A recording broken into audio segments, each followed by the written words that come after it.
Hello बच्चों, welcome to ether a new study circle. बच्चों आज हम बेसिक मैथमेटिक्स के लेक्चर 10 पे आ गए। इससे पहले हम लोगों ने बहुत कुछ खत्म करा है। लास्ट लेक्चर में हमने मेंसुरेशन खत्म करी थी, मतलब मेंसुरेशन रिवाइज करा था। आज के लेक्चर में बच्चों हम कोऑर्डिनेट ज्योमेट्री, थोड़ा बहुत कोऑर्डिनेट्स के बारे में जानेंगे और स्ट्रेट लाइन्स के बारे में। तो बच्चों देखते हैं, आगे बढ़ते हैं।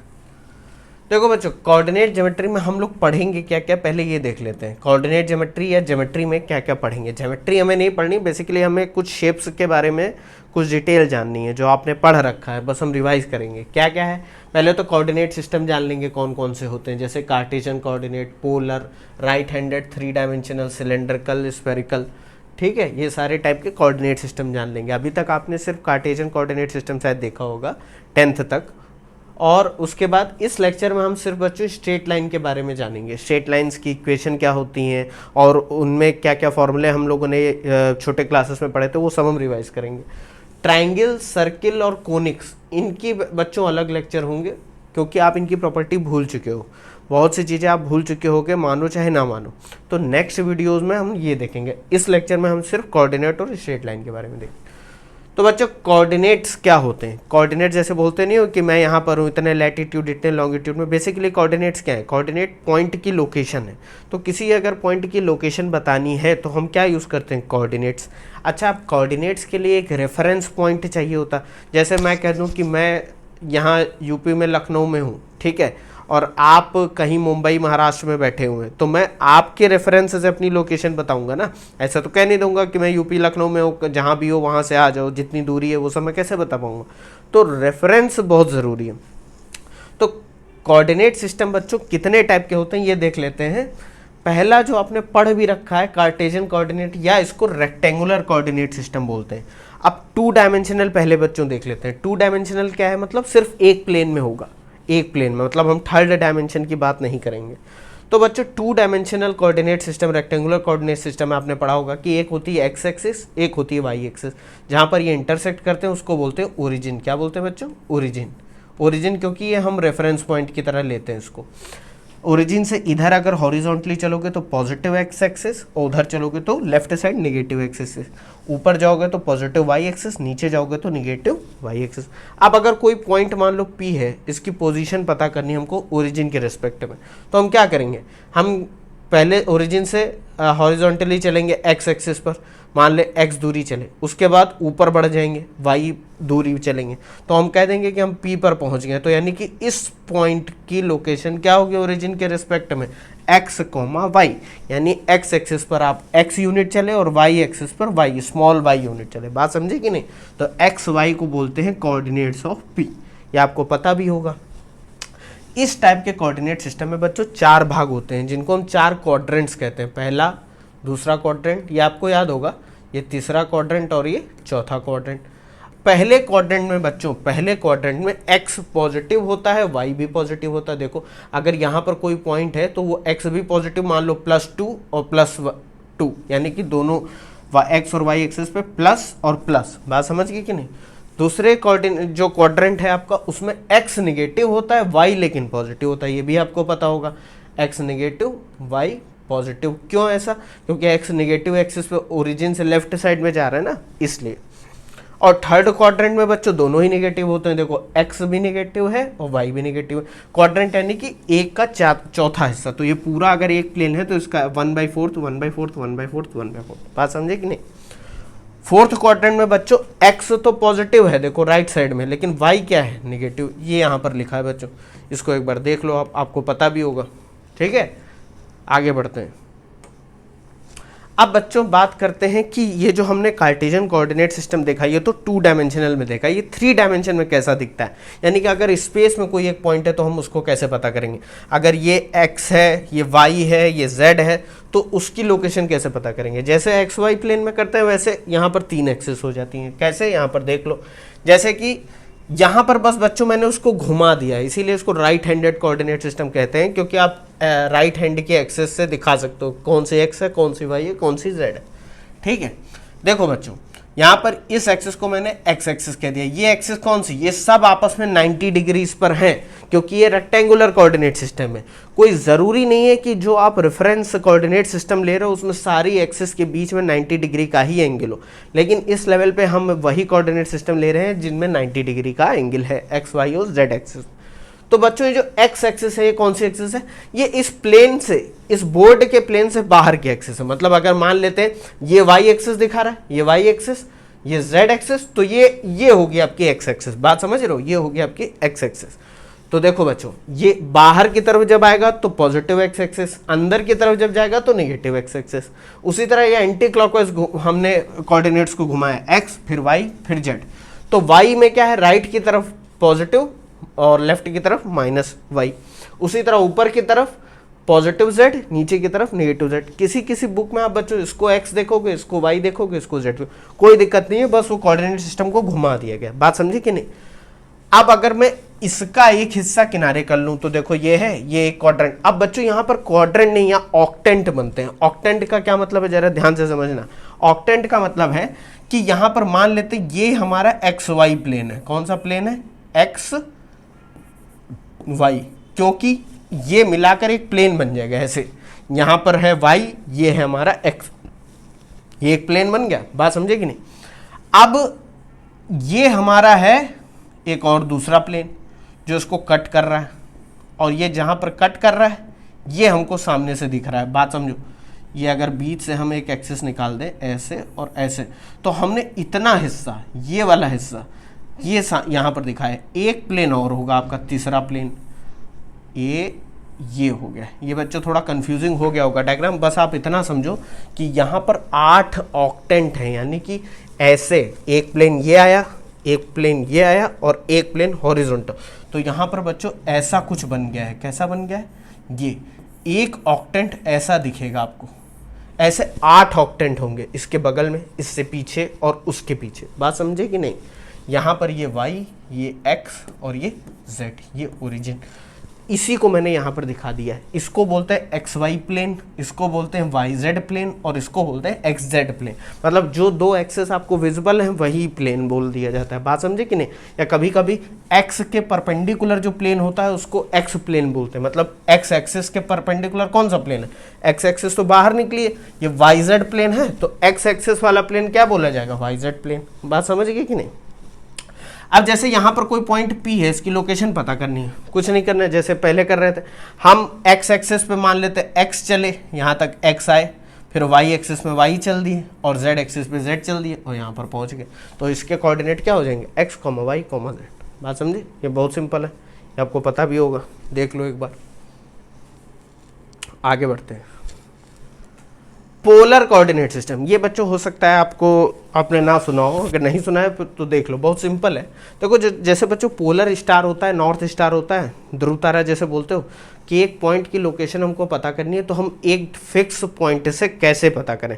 अगर हम उससे एक लाइन ज्वाइन कर दें और हॉरिजॉन्टल एक्सिस से बता दें कि उसका एंगल कितना है, तो हम बता सकते हैं कि उसकी लोकेशन क्या होगी। कैसे, देखो मैंने दिखाया यहाँ पर एक्स और वाई एक्सिस में ही है, ये O है ओरिजिन, और हमको किसी पॉइंट P की लोकेशन बतानी है। तो हम क्या करते हैं, इस पॉइंट से इस पॉइंट को ज्वाइन कर देते हैं एक वेक्टर R से या एक लाइन R से, ठीक है, जो कि x एक्सिस से एंगल थीटा बनाएगी। तो इसके कोऑर्डिनेट R और थीटा भी तो लिख सकते हैं हम। कैसे लिख सकते हैं कि भाई इतनी दूरी है और वो जो दूरी वाला वेक्टर है, जो डिस्टेंस वाला वेक्टर है, ये एक्स एक्सिस से एंगल बना रहा है थीटा। तब भी तो देखो हमको इसकी लोकेशन की पूरी इंफॉर्मेशन मिल गई, क्योंकि आर और थीटा में एक्स और वाई छुपे हुए हैं। कैसे बच्चों, अगर आपको थोड़ा बहुत कंपोनेंट में रिजॉल्व करना आता हो तो ठीक है, नहीं आता तो मैं वेक्टर जब पढ़ाऊंगा तब आपके साथ डिस्कस कर लूंगा। कंपोनेंट का मतलब यह है कि जिस एक्सिस के साथ कोई लाइन एंगल बना रही है, अगर आप उस पर परपेंडिकुलर डाल दो, यहां पर ऐसे परपेंडिकुलर डाला, तो ये जो डिस्टेंस होगी वो होगी आर कॉस थीटा। क्यों बच्चों, और ये जो अगर उसके परपेंडिकुलर वाली यानी एक्स पे डाला तो आर कॉस थीटा, वाई पे डाला तो आर साइन थीटा। ये कोई जरूरी नहीं है कि एक्स वाला आर कॉस थीटा ही होगा। अगर ये थीटा वाई एक्सिस के साथ बना रहा होता तो ये वाला कंपोनेंट आर कॉस थीटा हो जाता। बात समझे कि नहीं। हमने बेसिकली इसमें एक ट्राइंगल कंप्लीट करा है और इसमें हमने कॉस रूल लगा दिया। कॉस थीटा क्या होता है बच्चों, बेस अपॉन हाइपोटेन्यूज। बेस हमको पता करना है तो बेस क्या हो जाएगा, हाइपोटेन्यूज इंटू कॉस थीटा। तो आर कॉस थीटा एक्स हो गया बच्चों, और आर साइन थीटा उसी तरह से हमने इस ट्रायंगल में साइन लगा दिया तो परपेंडिकुलर अपॉन हाइपोटेन्यूज, तो हमको परपेंडिकुलर पता चल गया। तो यहाँ से कह सकते हैं कि x is equal to r cos theta. मतलब अगर आपसे कोई कहे कि पोलर कोऑर्डिनेट यानी आर और थीटा दे रखे हैं तो कार्टेशियन कोऑर्डिनेट में उसके कोऑर्डिनेट क्या होंगे, तो y is equal to r sine theta यहाँ पर हो जाएगा। आप यहाँ से बता दोगे, कहाँ से, यहाँ से। ये है बच्चों पोलर कोऑर्डिनेट सिस्टम, बात समझिए।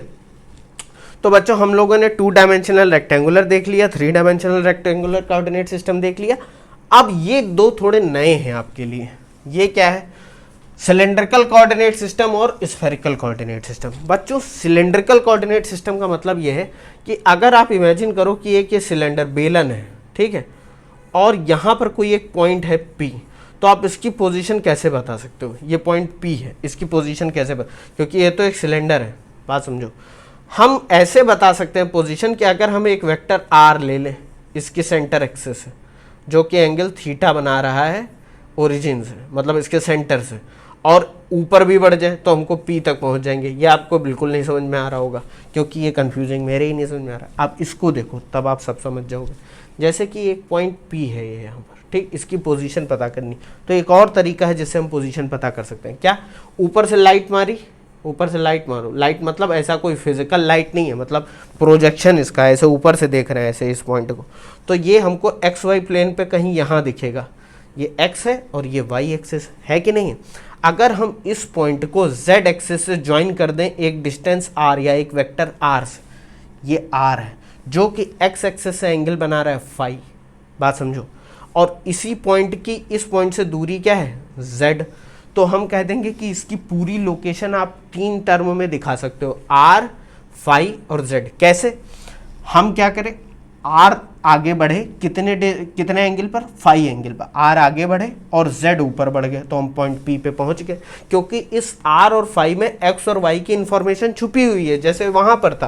क्योंकि x क्या होगा, r का इस पर प्रोजेक्शन, तो फाई किसके साथ एंगल बना रहा है, x के साथ, तो x इक्वल टू हो जाएगा r cos फाई, हो जाएगा कि नहीं हो जाएगा। और इस वाले ट्राइंगल में अगर फिर से साइन फाई लगा दोगे, इसका इस एक्सिस पर y एक्सिस पे क्या होगा प्रोजेक्शन, r साइन फाई, तो y हो जाएगा r साइन फाई, और z तो आपका z है ही है, उसमें कोई चेंज है नहीं। तो हमको P तक पहुंचना है तो हम कैसे पहुंचेंगे भाई, हम पहले जैसे हमको P तक वहां तक जाना है, ठीक है, और हम कहीं इधर खड़े, पहले मैं देखूंगा कि मुझे कितना घूमना पड़ेगा यानी फाई, फिर मैं देखूंगा कि मुझे आगे कितना चलना पड़ेगा वहां तक पहुंचने के लिए, तो मैं आगे बढ़ गया ऐसे।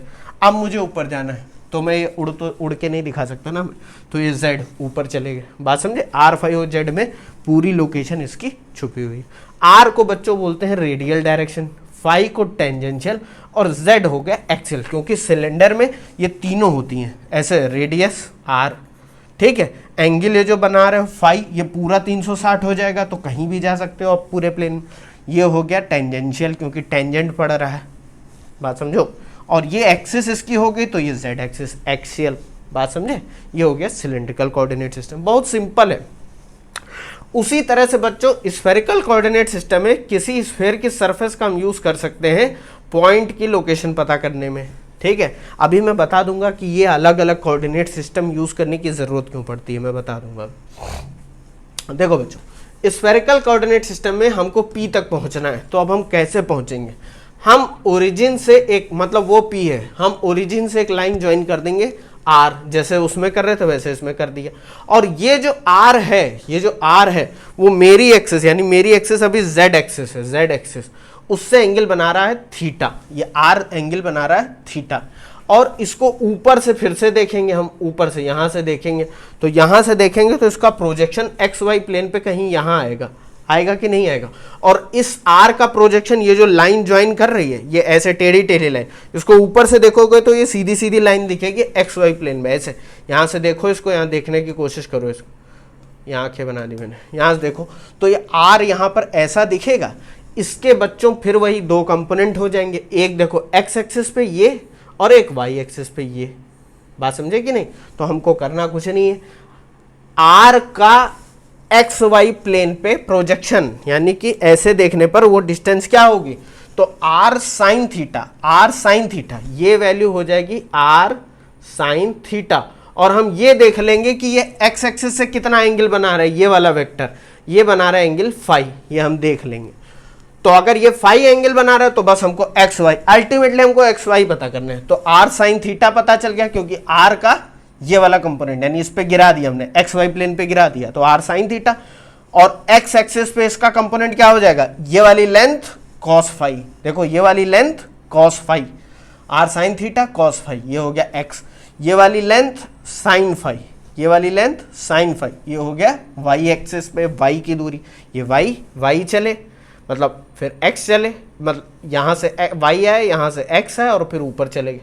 और ये जो दूरी है आपकी z कितनी होगी, r cos थीटा, इसको उधर गिरा दो, r cos थीटा, यहाँ पर r हो गए r cos थीटा। बात समझे कि नहीं, बहुत सिंपल है, तुम ऐसे समझो, बस हमने उस पॉइंट को देखा और एक वेक्टर ज्वाइन कर दिया, उसका हॉरिजॉन्टल कंपोनेंट गिरा दिया, इसको दो भागों में डिवाइड कर दिया, ये x वाला भाग है, ये y वाला भाग है, और ये जो ये कंपोनेंट का वर्टिकल भाग है, ये z भाग है। तो इसको ही मैंने यहाँ पर दिखा दिया, r को नीचे गिरा दिया तो r साइन थीटा हो गया, r साइन थीटा को इधर गिरा दिया तो r sine theta cos phi हो गया, r साइन थीटा को y एक्सिस पे गिरा दिया तो r sine theta sine phi हो गया। यहाँ पर r नहीं है बच्चों ये, ठीक है, और इसी r को z एक्सिस पे गिरा दिया तो r cos थीटा हो गया। इस थीटा और फाई को अलग अलग, r तो रेडियल ही होता है, फाई को बोलते हैं बच्चों एजिमुथ बोलते हैं, और थीटा आपका जेनिथ एंगल, एजिमुथ और जेनिथ एंगल। बात समझे कि नहीं?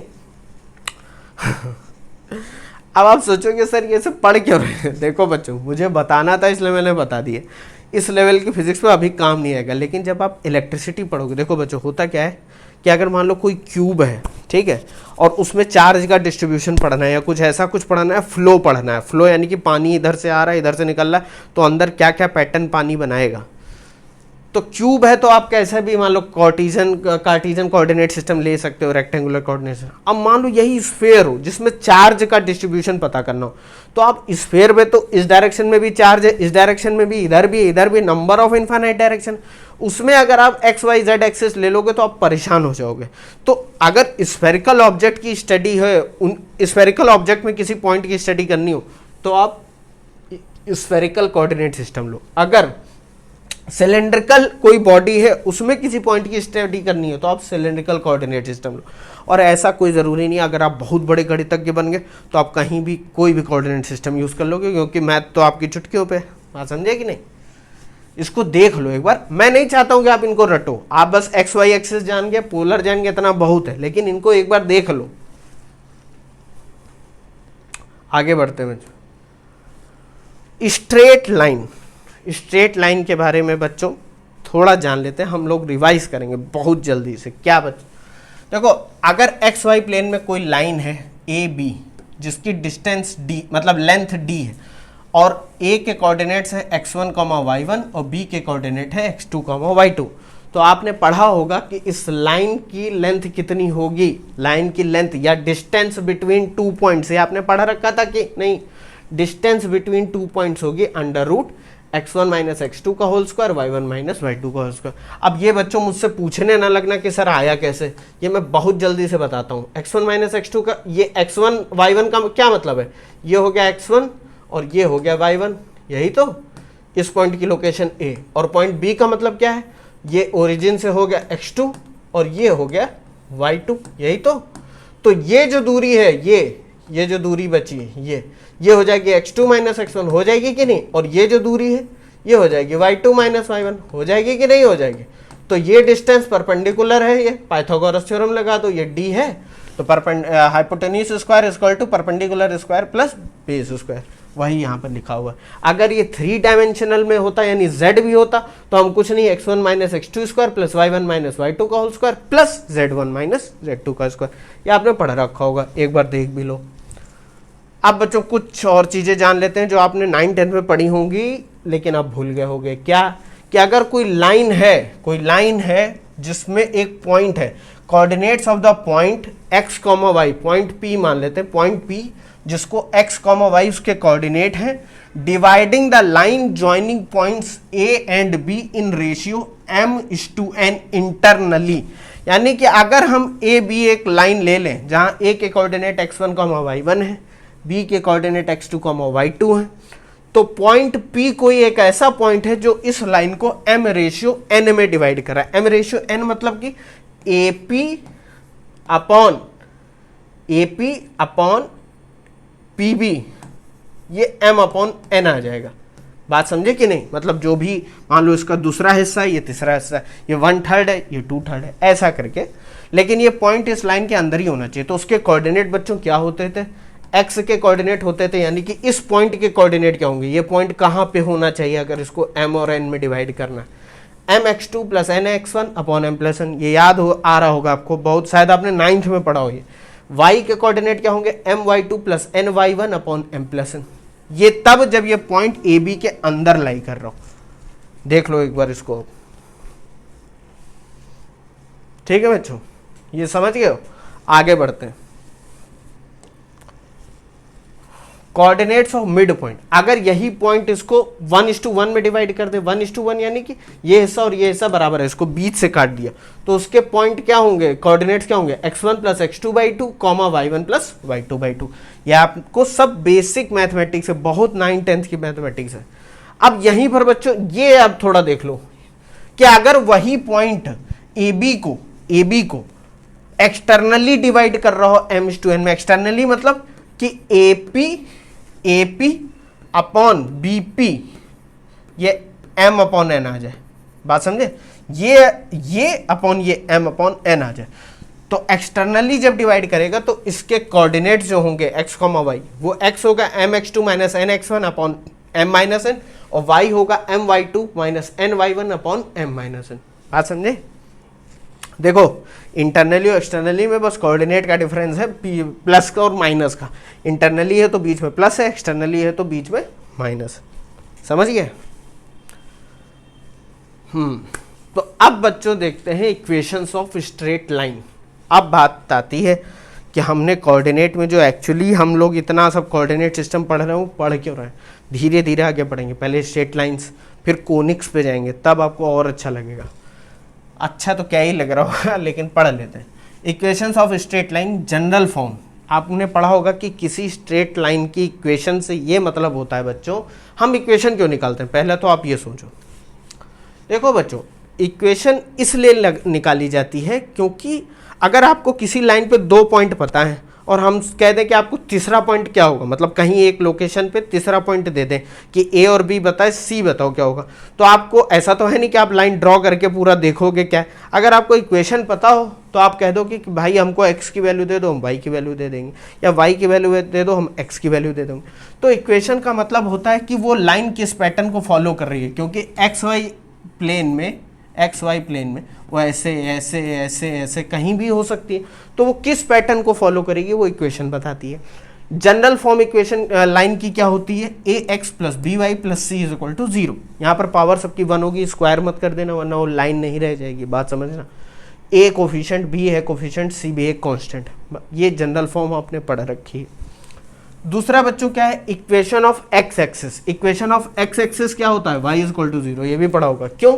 क्योंकि जरा ध्यान दो, एक्स एक्सिस पे तो y सारे 0 ही होंगे ना, क्योंकि y ये 0 है, ओरिजिन का मतलब 0,0, यानी x भी 0 y भी 0।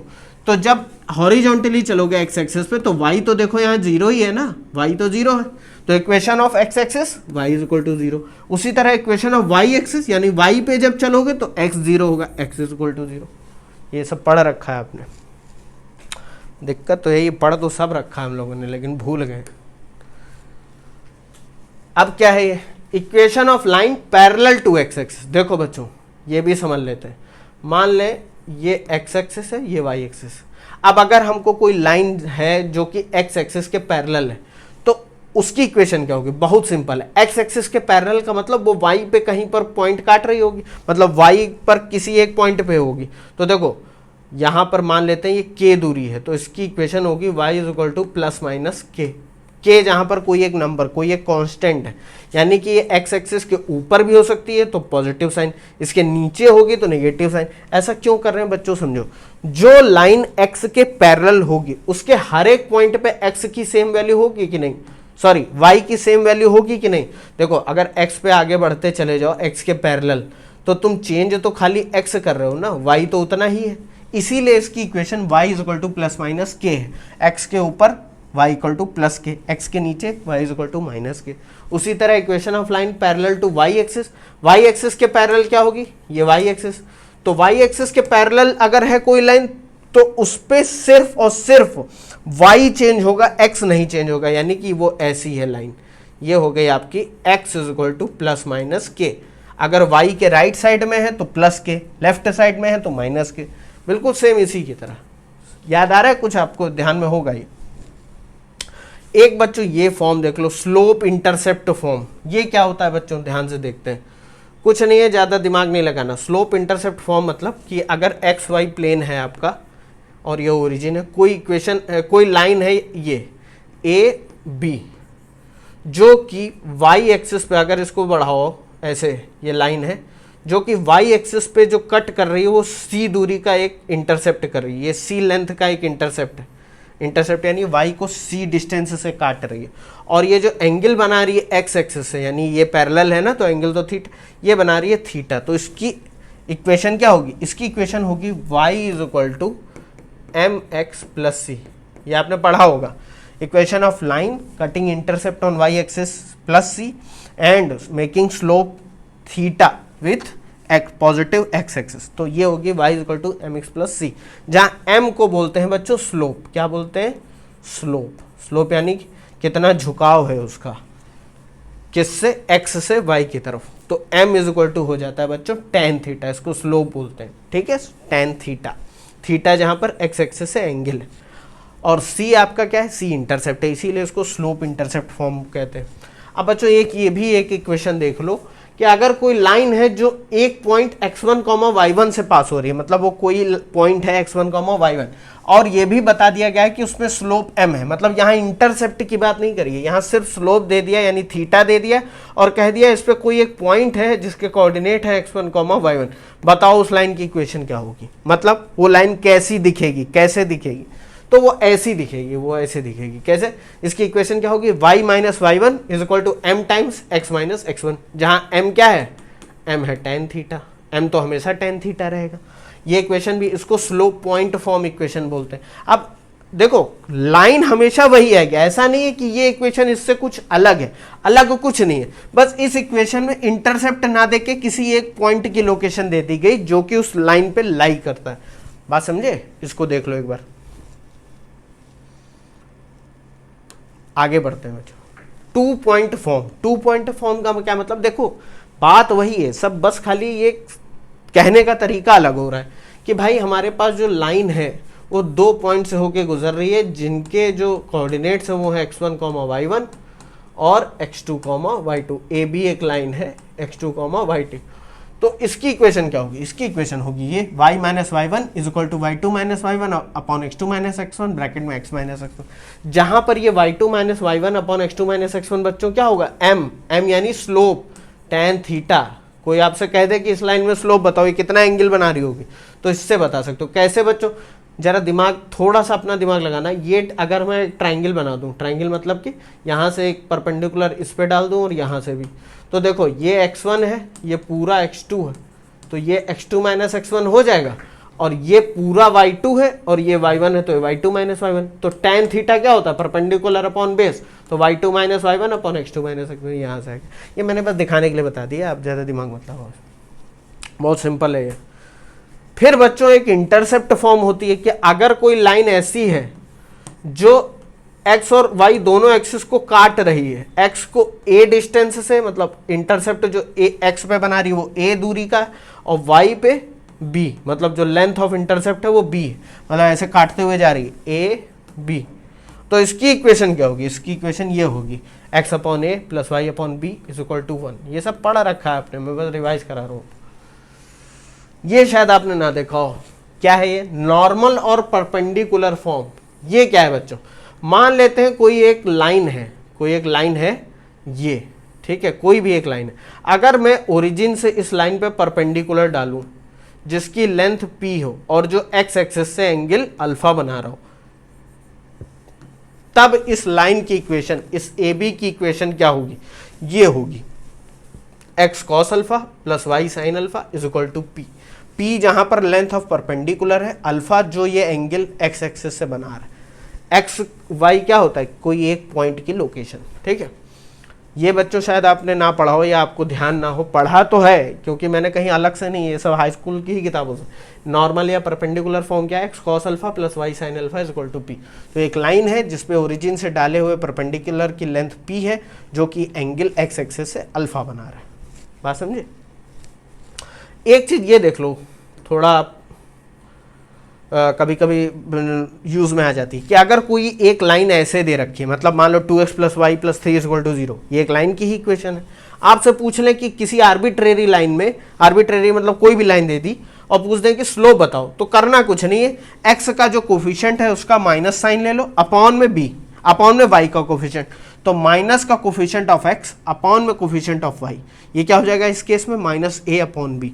ये बच्चों ध्यान रखना, ये आपको आता भी होगा, नहीं आता तो एक बार देख लो, इससे आप डायरेक्टली कोफिशिएंट बता दोगे, आपको इसमें गणित नहीं लगानी पड़ेगी कि इसको y is equal to M X plus C के फॉर्म में चेंज करें, आप डायरेक्ट ऐसे बता सकते हो।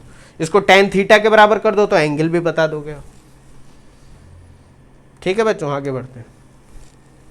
ये भी एक छोटा सा चीज है, देख लो बच्चों। मान लो एक्स वाई प्लेन में दो लाइन है, एक लाइन है L1 और एक लाइन है L2, और मैं आपसे कहूँ L1 या L1 का स्लोप है यानी कि एक्स एक्सिस से एंगल बना रहा है θ1 और L2 बना रही है θ2, तो इन दोनों के बीच में क्या एंगल होगा, इन दोनों लाइन के बीच में, यानी L1 का स्लोप है M1 और L2 का स्लोप है M2, तो इन दोनों के बीच का जो एंगल होगा वो कितना होगा, तो वो बच्चों इतना होगा tan theta is equal to mod. Mod का मतलब मॉड के बाहर कोई निगेटिव वैल्यू नहीं आती है, याद करो लेक्चर 1 में बताया था मैंने, जाके देख लेना उसको।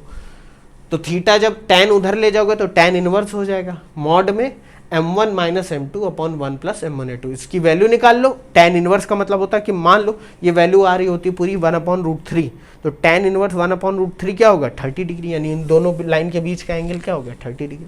ये बच्चों देखो साइन tan कॉस में अभी कंफ्यूज हो रहे हो तो चिंता मत करो, बस इतना जान लो साइन थीटा परपेंडिकुलर और hypotenuse, base theta base upon cos theta, क्या बोल रहा हूँ मैं, cos theta base upon hypotenuse, और tan theta perpendicular upon base.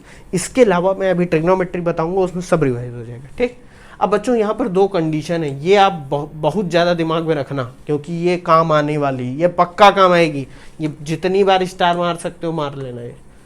ठीक है, कह ये रहा है कि अगर m1 m2 माइनस 1 हो जाए तो लाइन परपेंडिकुलर हो जाएगी, यानी कि अगर दोनों का स्लोप दे रखा है और आप उसको मल्टीप्लाई करो और -1 वैल्यू आ जाए तो यानी कि वो दोनों लाइन आपस में क्या है परपेंडिकुलर है, L1 और L2 क्या है परपेंडिकुलर है। ऐसा कैसे हो रहा है यहाँ पर भी देख लो, m1 m2 को -1 रख दो तो नीचे 1 - 1 0 हो जाएगा, something upon 0 infinity, tan inverse infinity क्या होता है 90 डिग्री, तो 90 डिग्री हो गया। अगर m1 m2 के बराबर हो जाए, अरे ये तो जाहिर सी बात है कि m1 जितना x एक्सिस से एंगल बना रहा है उतना ही L1 जितना x एक्सिस से एंगल बना रहा है उतना ही L2 बना रही है, यानी m1 m2 स्लोप बराबर है तो लाइन तो पैरेलल होगी। ये यहाँ पर भी देख लो m1 m2 बराबर हो गए तो ये 0 हो जाएगा पूरा ratio, tan inverse 0 0, line parallel होगी। बात समझे। एक ये लाइन और देख लो फिर बच्चों खत्म करते हैं इसको। क्या है, length of perpendicular P drawn from a given point x1, y1 to the line ax plus by plus c, मतलब कह रहा है कि कोई एक लाइन है ax प्लस by प्लस सी, बात समझे, और हमने किसी पॉइंट से इस पर एक पॉइंट है x1, y1, इस पर एक परपेंडिकुलर डाल दिया जिसकी लेंथ p है, तो बताओ कि वो p कितनी होगी। कुछ नहीं, हमको करना कुछ नहीं, ये जो इक्वेशन दे रखी इसमें x की जगह ये वाला पॉइंट रख देना है x1, y की जगह ये वाला पॉइंट रख देना है y1 प्लस सी, तो ax1 plus by1 plus C, ये एक वैल्यू आ जाएगी क्योंकि x1 y1 ने कुछ पॉइंट, इनका मॉड यानी कि हमको सिर्फ पॉजिटिव वैल्यू लेनी है, नेगेटिव पॉजिटिव से मतलब नहीं है, हमको सिर्फ पॉजिटिव वैल्यू लेनी है, अपॉन में √a² प्लस b² यानी कि x के कोफिशिएंट का स्क्वायर y के। अब ये सब बच्चों मुझसे ये सब मत पूछना कि आया कहाँ से, ये सब आप जानते हो, ये 9th हाई स्कूल का ही है, ये कोई बहुत बड़े क्लासेस से मैंने नहीं लिया है, लेकिन क्योंकि फिजिक्स पढ़नी है तो मैं सिर्फ इस लेवल तक बता दे रहा हूँ। आप कहोगे सर इतना क्या फिजिक्स में मैथ लगे हैं, बच्चों फिजिक्स तो 40% है, बाकी तो मैथ ही है सब। ठीक है बच्चों, थैंक यू बच्चों। ये सब समझ गए होगे आप लोग, नहीं समझो तो आप समझ जाओगे, जब हम फिजिक्स पढ़ेंगे तब समझ जाओगे। मिलते हैं नेक्स्ट वीडियो में।